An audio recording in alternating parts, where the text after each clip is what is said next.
Friends, আমি একটা news পেলাম আরামবাগ টিভি থেকে।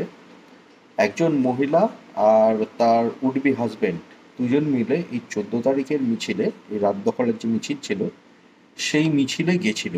হুম এবার ওই যে মহিলাটা, তার যে উড বি হাজবেন্ড, তাকে তৃণমূলের লোকেরা রাস্তায় ধরে জিজ্ঞেস করছে যে আপনি আর আপনার উড বি ওয়াইফ যে মিছিলে গেছিলেন, কে কাকে নিয়ে গেছিল। তখন ওই মহিলাটার উড বি হাজবেন্ড বলছে যে আমরা দুজনেই গেছিলাম, দুজনের ইচ্ছাতেই গেছিলাম, কেউ কাউকে নিয়ে যায়নি।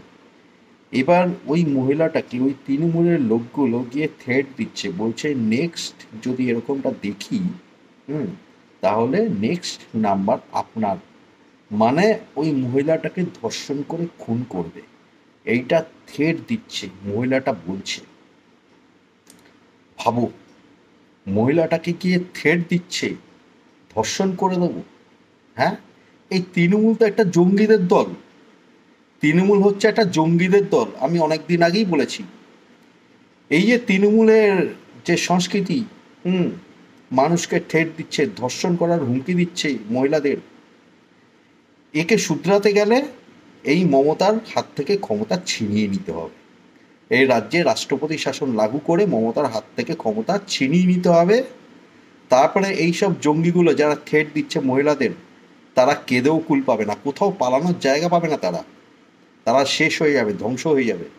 এইসব ক্রিমিনালদের ধ্বংস করতে হবে।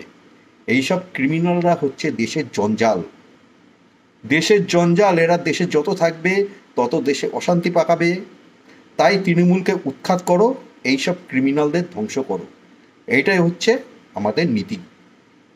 ক্রিমিনাল মুক্ত ভারতবর্ষ, ক্রিমিনাল মুক্ত পশ্চিমবঙ্গ, জঙ্গি মুক্ত পশ্চিমবঙ্গ, এটা আমাদের লক্ষ্য, আর এটাই আমরা করব। এটা হচ্ছে বিষয়। তো ঠিক আছে ফ্রেন্ডস, এখন আসছি, টাটা, জয় হিন্দ, জয় শ্রীরাম, ওম নমঃ শিবায়।